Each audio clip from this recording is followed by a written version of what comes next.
हाय दोस्तों, मैं आनंद sir, KP उच्च शिक्षा संस्थान झलवा प्रयागराज, हिंदी सहायक प्राध्यापक। आज हम अगली वीडियो में जो पिछली वीडियो थी उसी के सापेक्ष में उसको आगे बढ़ाते हुए मैं उस भाषा का क्या महत्व था, भाषा की क्या विशेषताएं थी, उस भाषा का हिंदी साहित्य में या किसी भी भाषा का उसके साहित्य में क्या योगदान रहता है, उसके माध्यम से जो चीज़ें पिछली वीडियो में बताया गया और हमारे देश में कुल बोली जाने वाली कितनी भाषाएं थी, उसी के सिलसिले क्रम को आगे बढ़ाते हुए मैं आज आनंद सर हिंदी इस YouTube चैनल के माध्यम से मैं कुछ महत्वपूर्ण भाषा के जो संशोधन जो हुआ था उसके सापेक्ष में कौन कौन सी भाषाएं बाद में जोड़ी गई, उसको एक बेसिक को रखते हुए ध्यान में कैसे जोड़ा गया, वो कब जोड़ा गया, उसका किस संविधान संशोधन में जोड़ा गया, वो कितने वर्षों बाद जोड़ा गया, उसका एक सिस्टमेटिक वे में। तो आपको जो 22 भाषाएं हैं, मूल संविधान में जो 14 भाषाएं हैं, उसका ज्ञान आप जान पाएंगे। साथ साथ जोड़ी जाने वाली भाषाएं कौन कौन सी थी, एक फॉर्मेट के माध्यम से, एक सीक्वेंस के माध्यम से आप उसको अच्छे तरह जान पाएंगे। उससे पहले हम कुछ चीज़ें और जान जाएं। यह भाषा जो संविधान में जोड़ी गई जो भाषा है, वह उस भाषा में क्या क्या होना चाहिए, जब हम वर्णमाला पढ़ेंगे उसमें चीज़ें काफ़ी क्लियर हो जाएगा कि भाषा में कि जो तत्व होते हैं उसमें कौन कौन तत्व हैं। पहला तत्व होता है ध्वनि। ध्वनि के साथ साथ अगला है शब्द, शब्द के बाद पद आता है और वाक्य। यह 4 मुख्य तत्व हैं। भाषा के मुख्यतः 4 तत्वों का वर्णन मिलता है। जैसे देखिए, पहले हम ध्वनि की चर्चा करते हैं। हम मुख से जो हम बोल रहे हैं, जो आपको कानों तक सुनाई देता है, वही ध्वनि।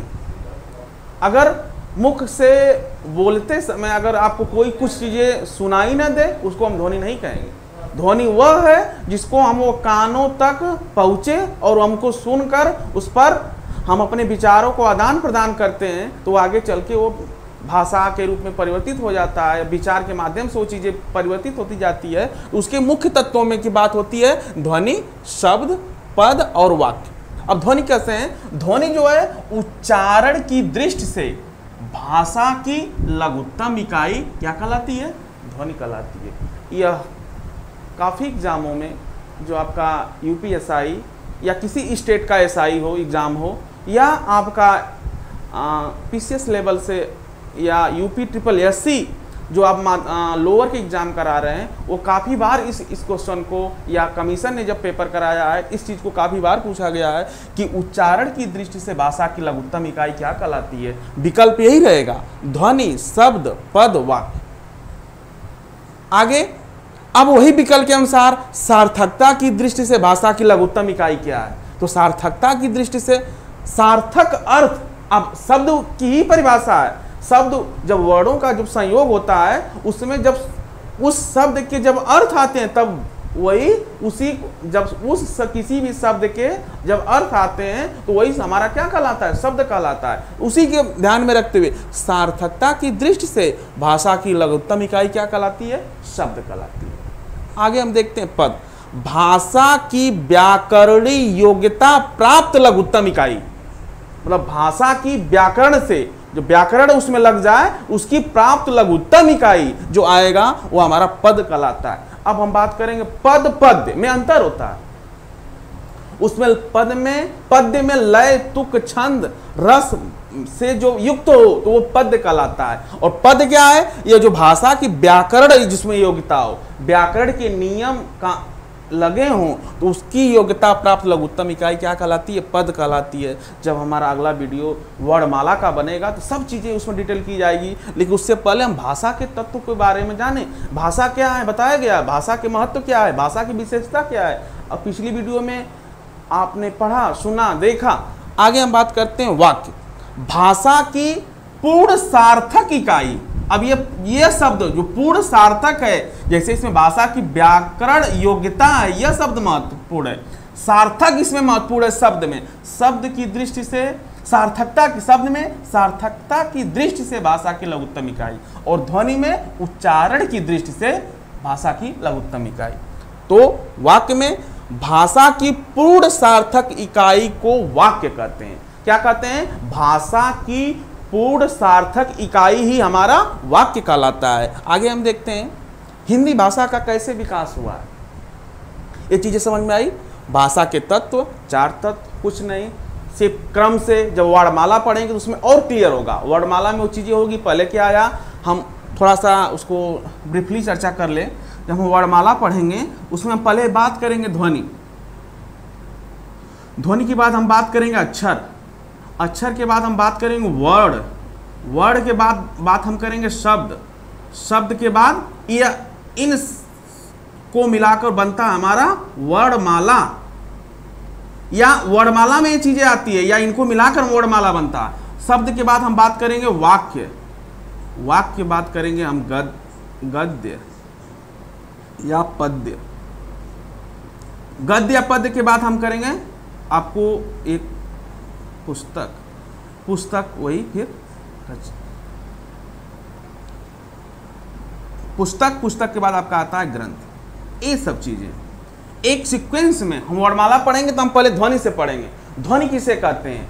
वर्णमाला में जब स्टार्ट करेंगे ध्वनि क्या है, अक्षर क्या है, वर्ड क्या है, शब्द क्या है, वर्णमाला क्या है, वाक्य क्या है, गद्य पद्य क्या है, पुस्तक है, ग्रंथ। अब इनका हर चीज का सार्थकता की दृष्टि से सार्थक को लेते हुए या उसकी क्या विशेषता है, उसके क्या महत्व है, ध्वनि का क्या महत्व है, वर्ड का क्या महत्व है, वाक्य का क्या महत्व है, शब्द का क्या महत्व है, वो इसी चीज को। तो ये भाषा के जो 4 महत्वपूर्ण तत्व थे, ध्वनि, शब्द, पद, वाक्य। ध्वनि उच्चारण की दृष्टि से भाषा की लघुत्तम इकाई ध्वनि, सार्थकता की दृष्टि से भाषा की लघुत्तम इकाई शब्द, भाषा की व्याकरणिक योग्यता प्राप्त लघुत्तम इकाई पद, भाषा की पूर्ण सार्थक इकाई को हम वाक्य कहते हैं। आगे हम चर्चा करते हैं जो हिंदी जो भाषा है, जो हम हिंदी पढ़ेंगे, इस हमारा जो मूल भाषाएं हैं, जो हम उस भाषा को बोलते हैं अपनी भाषाओं में, हम उसको राज की भाषा। अब जब ये इसका विकास होगा, फिर इसका क्या हमारे परिवार, जो भाषा परिवार थे, पूरे विश्व में कितनी भाषाएं बोली जाती थी, उस भाषाओं में कितने भाषा परिवारों में बांटा गया, उसका वर्णन होगा आगे अगली वीडियो क्लासेस में। और इस भाषा का क्या महत्व है, हम क्यों इस भाषा को हम कैसे एडॉप्ट किए, ये हिंदी कैसे आई, उसका क्रम क्या है, वो सब कुछ चर्चा होगी। हम भाषा का विकास पहले देखते हैं। तो भाषा के विकास में विश्व में कुल कितने भाषा परिवार है, क्वेश्चन पूछता है विश्व में कुल कितने भाषा परिवार है, तो एक क्वेश्चन मिला 13 भाषा, कुल 13 भाषा परिवार है। इनमें भारोपी प्रथम परिवार हमारा भारोपी है अगर, तो भारोपी कुल को प्रधान माना जाता है। सबसे श्रेष्ठ परिवारों में 13 भाषा परिवारों में कौन परिवार श्रेष्ठ है? भारोपी कुल। तो भारोपी कुल को प्रधान माना जाता है। इसका संबंध, जो इस भारोपी कुल का जो संबंध है किस भाषा से है? संस्कृत भाषा से है। और वही संस्कृत भाषा की जो वंशज है या उसकी जो पुत्री है, उसी को हम क्या कहते हैं? हिंदी कहते हैं। बात समझ में आई? क्लियर? मतलब विश्व में कुल कितने भाषा परिवार हैं, सबका एक एक क्रम से नाम है। उसमें कैसे हिंदी आई, सेतु के तुम से कैसे कैसे आया, जब उसका वर्णन हम उस भाषा परिवार को पढ़ेंगे तो अगली वीडियो में वो चीज़ें मिलेंगी। मतलब कैसे भाषा परिवार का विकास हुआ, कैसे वो चीज़ें आई, हम ये जाने कि जो हिंदी है इसमें कुल कैसे हैं 13 भाषा परिवारों में, वह संस्कृत भाषा की वंशज को हम हिंदी करते हैं। अब वो हिंदी कैसे आई, उसका क्रम क्या है? काफ़ी एग्जामों में ऐसा कोई एग्जाम नहीं है, चाहे यूपी टेट का हो या सी टेट का हो, उसमें या वीडियो का हो एग्जाम, लेखपाल का एग्जाम हो या यूपी SSSC, जितने या SSC लेवल में कितने एग्जाम हैं, उसमें एक क्वेश्चन कभी ना ऐसा हो कि हम हिंदी पढ़ते हैं तो ये क्वेश्चन जरूर कौतूहल के रूप में पूछा जाता है कि हिंदी का विकास किससे हुआ, हिंदी किस भाषा के बाद आई, या हिंदी से पहले कौन सी भाषा थी। उसका एक सिस्टमेटिक ढंग में और इतना अच्छे तरह से याद हो जाएगा, आप इस चीज को भूल भी नहीं पाएंगे। जैसे वैदिक संस्कृत, पहले इसको हम देखते हैं, समझते हैं कैसे वैदिक संस्कृत। वैदिक संस्कृत का समय था 1500 ईसा पूर्व से 1000 ईसा पूर्व। संस्कृत उसके बाद आया, संस्कृत 1000 ईसा पूर्व से 500 ईसा पूर्व। उसके बाद पाली 500 ईसा पूर्व से प्रथम ईस्वी तक, प्रथम। प्राकृत आई 1 ईस्वी से 500 ईस्वी तक। अपभ्रंश आया 500 ईस्वी से 1000 ईस्वी तक। उसके बाद हिंदी का वर्णन मिलता है 1000 ईस्वी से अब तक। तो यह अब इसको याद करने का तरीका सिस्टमेटिक क्या है, वो छोटा सा है, आप उसको प्रतिमाक्षर करते हुए हम इसको देख लेते हैं कैसे है। आपको थोड़ा सा याद करना पड़ेगा, उसमें कुछ चीज़ें नहीं है, बस आप उस चीज़ को समझ जाएंगे, वो अस्थायित्व हो जाएगा। और आपको न तो समय याद करना पड़ता है, न समय के माध्यम से हम उस चीज़ को समय याद करते हैं, कन्फ्यूजन हो जाता है। हर भाषा विज्ञानियों ने कोई न कोई उसका समय निर्धारित करते हुए जो मानक हिंदी, उसमें कुछ न कुछ सन का अंतर पाया गया है। लेकिन जो हम यह इसको याद करने का तरीका कैसे है पहले समझिए। इसको हम याद ऐसे करेंगे,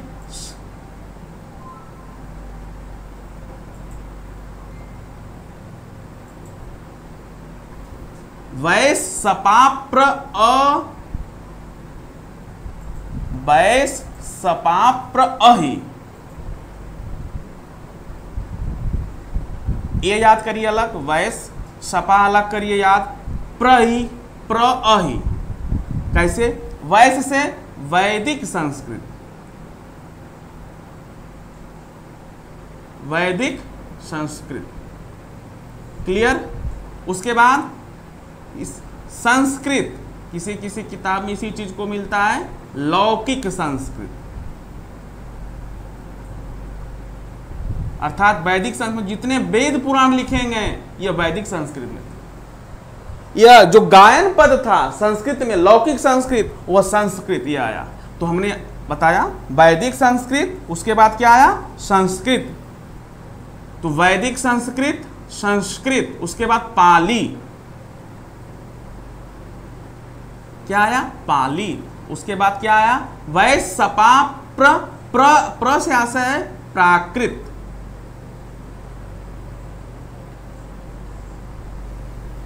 प्राही भी लिख सकते हैं, लेकिन वैदिक संस्कृत, वैस सपा प्र अहि, वैस, वैस अलग याद करिए, सपा अलग याद करिए, वैस सपा प्र अहि, प्र अहि मतलब वैदिक संस्कृत, संस्कृत, पाली, प्राकृत और अपभ्रंश। यही अपभ्रंश बाद में अवहट भाषा के रूप में परिवर्तित होती गई, और उसी अपभ्रंश का जो बिगड़ा हुआ रूप अवहट कहते हैं। अब उसमें डिंगल पिंगल की बात की जाती है, लेकिन ये जो क्रम पूछता है, काफी एग्जामों में कई बार ये क्रम पूछता है, वैदिक संस्कृत, संस्कृत, पाली, प्राकृत, अपभ्रंश, हिंदी। अब यह क्वेश्चन पूछने का जो तरीका क्या है, आपको प्रश्न ये देगा कि हिंदी का जो विकास है किसके बाद आया है? हिंदी आई है, हिंदी भाषा आई है, या हिंदी भाषा है, ऐसे हम कहते हैं। प्राकृत के बाद, प्राकृत के बाद संस्कृत के बाद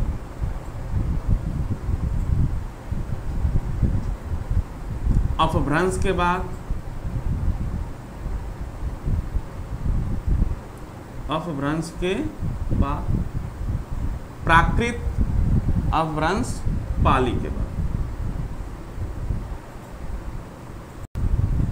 हमने अभी बताया विश्व में कुल 13 भाषा परिवार हैं, और ये जो संस्कृत भाषा की वंशज है, कौन? हिंदी वंशज है। हमें हमारे दिमाग में हमेशा क्लिक करता है हिंदी संस्कृत से, यह किससे आई है? हिंदी संस्कृत से आई। हमारा विकल्प तुरंत लग जाता है कि संस्कृत के बाद हिंदी आई, लेकिन यह गलत। हिंदी का विकास कैसे हुआ? पहले वैदिक संस्कृत, फिर संस्कृत, फिर पाली, फिर प्राकृत, फिर अपभ्रंश, तब जाके हिंदी आया। तो किसके बाद आया है? अपभ्रंश के बाद आया। या ऐसे क्वेश्चन पूछता है प्राकृत के बाद कौन सी भाषा थी? अपभ्रंश थी। या हिंदी का विकास अपभ्रंश से पहले कौन भाषा थी? प्राकृत थी। या प्राकृत से पहले कौन भाषा थी? पाली थी। तो जैन धर्म, बौद्ध धर्म, अब वो जैसे जैसे आगे बढ़ते जाते हैं वो चीज़ें चलती हैं। वैदिक संस्कृत, संस्कृत, पाली, बौद्ध, प्राकृत, जैन, जो भी चीज़ें हैं, जैन, बौद्ध, अब वो इतिहास में देखेंगे इतिहासकारों के द्वारा तो भी, तो इसीलिए हम जब हिंदी साहित्य की विशेषता लिखाए थे, या आपको बताया गया होगा, हम अपनी वीडियो क्लासेस में बताए हिंदी किसके बाद, हिंदी की एक ऐतिहासिक पृष्ठभूमि होती है, तो वही इतिहास जैन बौद्ध जो धर्म है वो भी प्रचारित किए, उसके बाद से आया। तो हर भाषा का अपना एक ऐतिहासिक पृष्ठभूमि होती है। तो कैसी आई, प्राकृत आई कि पाली आई कि अपभ्रंश, फिर हिंदी, तब जाकर हिंदी का विकास हुआ। तो हिंदी भाषा है प्राकृत के बाद, संस्कृत के बाद, अपभ्रंश के बाद और पाली के बाद। तो ये अपभ्रंश के बाद कहीं अवहट्ट भी मिलता है।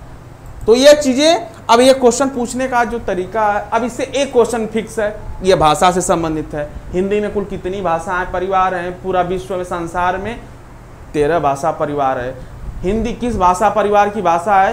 भारोपी कुल की परिवार की भाषा है। अब इसका समय सीमा, इसका 1500 ईसा पूर्व से 1000, 1000 से 500 ईसा पूर्व।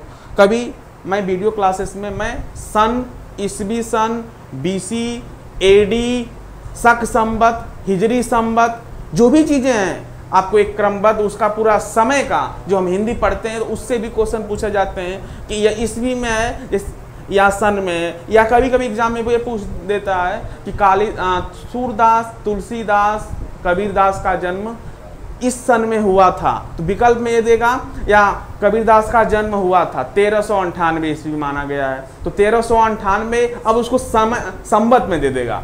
अब यह हमें तो याद है 1398 में, लेकिन विकल्प में क्या लिखा है? संवत लिखा है। अब कंफ्यूजन हो जाता है। तो हम संवत और सन में जो अंतर है, अगर ये नहीं जान पाएंगे तो क्वेश्चन हमारा वहाँ गलत हो जाता है। तो कभी अगले वीडियो में या कभी आप इसको लाइक करिए, सब्सक्राइब करिए, तो वो चीज़ें आपको ये समय का निर्धारण करता है। अब ये समय कैसे, शक संवत, हिजरी संवत, ईस्वी सन, बिफोर क्राइस्ट, एनो डोमिनो, ईस्वी सन, ईस्वी के जन्म के, ईसा मसीह के जन्म के पूर्व, ईसा मसीह के जन्म के बाद, वो सब चीज़ें आपको क्लियर हो जाएगी। एक वीडियो उसका एक बनेगा, समय का निर्धारण हो जाएगा। समय का मतलब वो कैसे कैसे वो समय परिवर्तित होते हैं। ईस्वी में क्या कहते हैं उसको, सन क्यों, हिजरी संवत, बंगाली संवत, हिंदी के महीने, वो सब एक एक वीडियो में आपको एक सिस्टमेटिक ढंग से वो चीज़ें क्लियर और परिभाषित की जाएगी। हम आगे देखते हैं, वैशपा प्रअई, मतलब वैदिक संस्कृत, संस्कृत, पाली, प्राकृत, अपभ्रंश और हिंदी, ये सब चीजें कैसे आई, हिंदी का विकास कैसे हुआ, ये सब चीजें इस माध्यम से हैं। अब हम बात करते हैं जो भाषा हमारे राज्य देश में बोली जाने वाली जो भी भाषाएं थी, मूल संविधान में 14 भाषा की मान्यता ही प्राप्त थी। उस मूल संविधान में उसकी संवैधानिक स्थिति को देखते हुए वह कौन कौन सी भाषा थी जो हमारे मूल संविधान 14 के बाद, मूल संविधान में 14 भाषाओं के बाद जोड़ी गई। मूल संविधान में कुल कितनी भाषाएं थी? क्वेश्चन पूछता है, हमारे मूल संविधान में कुल कितनी भाषाएं थी? मूल संविधान में कुल भाषा कितनी थी? 14। अब इस 14 के बारे में हम समझें, 14 के बारे में जानें। हमने आपको बताया था 3 कम, छोटा समय लगेगा, थोड़ा सा समय लगेगा, 3 कम 2 सऊत, 2 सऊत, पहिने अबंगू, बोडो, मैसम। इसी का हम चर्चा अगले वीडियो में, इससे पहले वाले वीडियो हिंदी भाषा भाग 1 में किया हूं। ये 3 कम से मतलब होता है क नाम से 3 भाषाएं कौन कौन? कश्मीरी, कश्मीर राज्य की कश्मीरी भाषा, कन्नड़, 60 में इसको लिखते हैं कोंकणी, क्योंकि वो उस वीडियो को आप रिवाइज देख लेंगे तो चीजें क्लियर हो जाएगी। और वीडियो देखते हुए उसको लाइक जरूर करें, उसको सब्सक्राइब कर दें ताकि आपको अगली वीडियो देखने के लिए बार बार मिलती रहे। कश्मीरी, कन्नड़, कोंकण, मणिपुरी, मलयालम, मराठी, 3 कम यानी 2 तिहाई 6 भाषा हो गई। अगला है 2 सऊत, स से सिंधी, संस्कृत, उर्दू, उड़िया। ये वीडियो क्लास चली है, उसमें पहले हिंदी भाषा भाग 1 में मानक हिंदी में इसमें एक चर्चा की गई है, पूरा है यही हिंदी, सिंधी, संस्कृत, उर्दू, उड़िया, तमिल, तेलुगु। आज मैं इसको एक बार रिवाइज करा दे रहा हूँ, तमिल, तेलुगु, तमिल, तेलुगु। अब पंजाबी, ये ख्याल रहे ह ही से हिंदी होता है, या ह इसमें रहे हरियाणवी नहीं जोड़ेंगे, क्योंकि हरियाणवी बोली है और हिंदी क्या हमारी भाषा है। तो यह काफ़ी एक क्वेश्चन में पूछता है कि इसमें दे देगा आपको, बोली भी दे देगा और भाषा भी दे देगा। इसमें यह क्वेश्चन पूछेगा इसमें कौन भाषा है, या ये दे देगा इसमें कौन बोली है। आप ये याद रहेगा तो आप बोली, और 18 बोलियां हैं 22 भाषा, या तो आप पूर्व को याद करिए, एक भाषा को याद कर लिए या बोली को याद कर लीजिए, कन्फ्यूजन दूर हो जाएगा कि कौन बोली है कौन भाषा। तो आसान यही, हम 22 भाषाओं के रूप में एक याद कर लेंगे तो हम अपने आप को एक महसूस होता है कि हमने 22 भाषाओं का नाम याद कर लिया है। याद क्या करना है हमें, कम याद करना है, कम कम आना जाना, हम कहते हैं कम, तो कम मात्रा कम ही हो, 3 कम लो भैया। सऊत, 2 सऊत, सऊत पहिने, हम कपड़ा पहनते हैं, पहिने कह दें उसको। अबंगु, अबंगु, अबंगु हो गया। बोडो मैसम, ये बोडो मैसम आपको याद करना है। आज उसी टॉपिक को मैं बताऊंगा, यह भाषा कब जोड़ी गई, अंतिम जो वर्तमान में 2003 में के समय जोड़ी गई वही बोडो मैसम, उसके बाद भाषा अभी तक नहीं जोड़ी गई है। तो वह किस संविधान में कब जोड़ी गई, कितनी भाषा थी, उसी की चर्चा के परिप्रेक्ष्य में ये चीजें मैं बता रहा हूं। पहिने पंजाबी, हिंदी, नेपाली। अगला है आपका अबंगु, असमी या असमिया, बंगाली, गुजराती। अगला आपका है बोडो डोंगरी, बोडो डोंगरी, मैथिली और संथाली। यह आपकी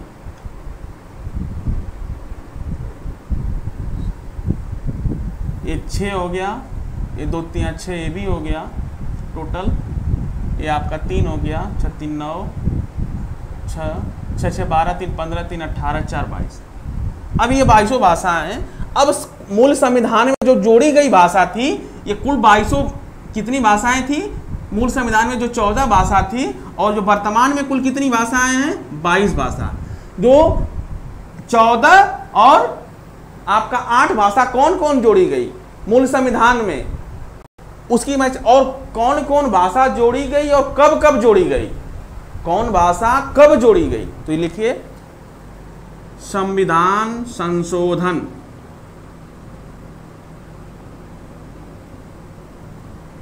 समय,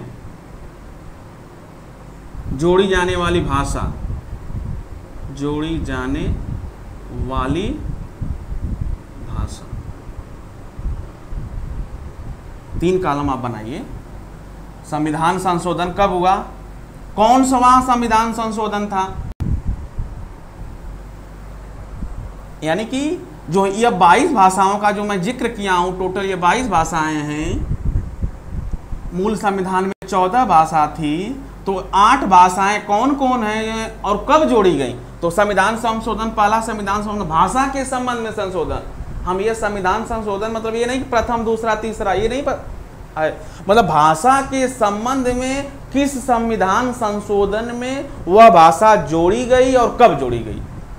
चलिए 21वें संविधान संशोधन, समय था 1967 ईस्वी। कौन सी भाषा जोड़ी गई, सिंधी। स से सिंधी संस्कृत। अब यह सिंधी भाषा जोड़ी गई तो कौन सी नंबर की भाषा बन गई, 15वीं। तो 15वीं भाषा के रूप में इस भाषा को मान्यता मिली हमारे संविधान में। 15वीं भाषा। क्वेश्चन क्या पूछता है, अब देखिए इस पर से 4 क्वेश्चन बने हैं और एग्जाम में पूछे भी गए हैं। 21वां संविधान संशोधन कब हुआ, 1967 में। 21वां संविधान संशोधन जो हुआ उसमें भाषा के संबंध में, उस भाषा के संबंध में कौन सी भाषा जोड़ी गई, सिंधी भाषा जोड़ी गई। वह सिंधी भाषा जब जोड़ी गई तो वह कौन से नंबर की भाषा थी, क्वेश्चन बना है तो 15वें नंबर की भाषा थी, क्योंकि मूल संविधान में हमारा कितनी भाषाएं थी, 14 भाषाओं की मान्यता प्राप्त पहले से थी, लेकिन जब जोड़ी गई वो भाषा तो कौन सी जोड़ी गई, 15वें नंबर की भाषा, कौन, सिंधी। सिंधी 67-21 में, 21वें संविधान संशोधन में 1967 सिंधी को रिलेट करते हुए पढ़िए, भूलेगा नहीं। उसके बाद 50 वर्षों के बाद 71वें संविधान संशोधन में, 71वां जो संविधान संशोधन हुआ वह कब हुआ, 1992 ईस्वी में। 1992 में 71वां जो संविधान संशोधन हुआ उसमें 3 भाषा को जोड़ी गई, कौन कौन, नमक, कुछ लोग नमक याद करते हैं, जैसे याद हो जाए, हम ये नहीं कहते हैं कि आप जो हम बताएं वही सही है, आपको याद होना, एग्जाम में आपको अंक प्राप्त करना है, एग्जाम में, कंपटीशन एग्जाम में आपको मार्क अच्छे लाने हैं, चाहे नमक याद करिए चाहे नेपाली मणि को लाओ।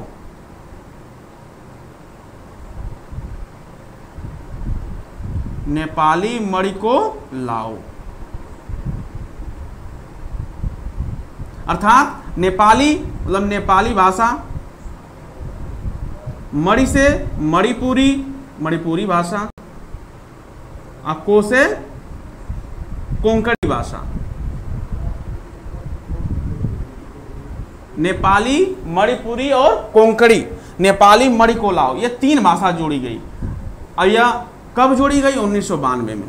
कौन सा संविधान संशोधन था, 71वां, यानी कि लगभग 50 वर्षों के बाद, 50 वर्षों मतलब इसमें प्लस 50 कर देंगे तो 71 वर्ष, 71वां संविधान, सॉरी वर्ष नहीं, ये 50 संशोधनों के बाद, यानी 21 प्लस 50 जोड़ देंगे, 71वां संविधान संशोधन हो गया। अब इस 21 और हमारा याद करने का तरीका हम ये चाहते हैं कि आपको कम समय में वो चीजें याद हो जाए। 21वां 1967 सिंधी, 67 सिंधी, 50 संविधान संशोधन हुआ, उसके 21 और 50 जोड़ देंगे, 71वां संविधान संशोधन कब हुआ, 1992 में। कौन सी भाषा जोड़ी गई, 3, नमक, नेपाली मणि को लाओ, नेपाली लोग मणि को लाओ, यानी कि नेपाली, मणिपुरी और कोंकणी, नेपाली, मणिपुरी और कोंकणी। अब 21 और 71 को जोड़ दीजिए आप, कितना हो गया, 92वां। अब ये याद हो गया, 21 50 में जोड़ देंगे 71 हो जाएगा, 21 प्लस 50 जोड़ देंगे 71। अब 21 और 71 को जोड़ दें, कितना हो गया, 92। अब 92वां संविधान संशोधन हुआ, वह कब हुआ था, 2003 में। कौन कौन सी भाषा थी, बोडो मैसम, बोडो मैसम। अब यही देखिए, वही यही चीज, यह कब जोड़ा गया, 2003 में। किस संविधान संशोधन में, 92वें संविधान संशोधन में 2003 में बोडो मैसम जोड़ा गया। वो कौन कौन सी भाषा थी, बोडो, डोंगरी, मैथिली और संथाली। बोडो, डोंगरी, मैथिली, संथाली, ये 4 भाषाएं जोड़ी गई।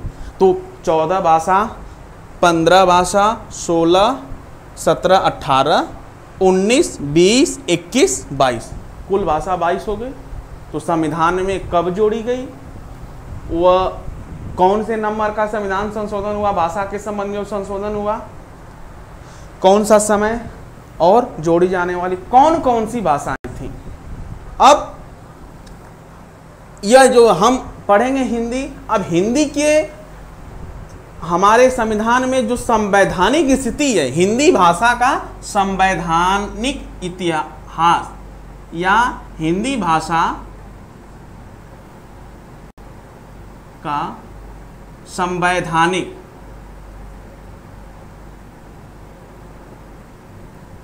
जो हिंदी भाषा है उसको संविधान में क्या स्थिति है, वो किस संविधान संशोधन में कब हुआ, कैसे हुआ, कौन कौन से अनुच्छेद में, किस अनुच्छेद में, किस अनुसूची में जो राजभाषा का प्रावधान किया गया, वह राजभाषा क्यों कही गई, राष्ट्रभाषा क्यों नहीं कही गई, राष्ट्रभाषा के लिए क्या शर्तें होनी चाहिए, ये सब चर्चा मैं आपको अगली वीडियो में, ये सब संविधान की स्थिति के बारे में, हिंदी भाषा की जो संवैधानिक स्थिति है वह किस अनुच्छेद में, कौन कौन से अनुच्छेद में उसका हिंदी का विकास के संबंध में है, किस अनुच्छेद में हिंदी का योगदान या उस चीज को हम हिंदी को परिभाषित किया गया है, या राजकाज की भाषा कौन सी है, या हमारे संसद में बोली जाने वाली भाषा क्या है, या राज्य कार्यालयों में बोली जाने वाली भाषा क्या है, किस अनुच्छेद के तहत है। इस सब की चर्चा मैं आप अगली वीडियो में आपको लेकर आऊँगा और आप इस चीज़ को बेहतर ढंग से समझेंगे। इसको आप नोट करते जाइए, पढ़ते जाइए, लिखते जाइए, और आपको इस हिंदी की जो सामान्य हिंदी की क्लासेस हैं आपको निरंतर मिलती रहेंगी इस YouTube चैनल के माध्यम से। और आप इसको लाइक करिए, सब्सक्राइब करिए। मैं आनंद सर, हिंदी प्राध्यापक, पीजी विभाग, केपी उच्च शिक्षा संस्थान, झलवा, प्रयागराज। धन्यवाद।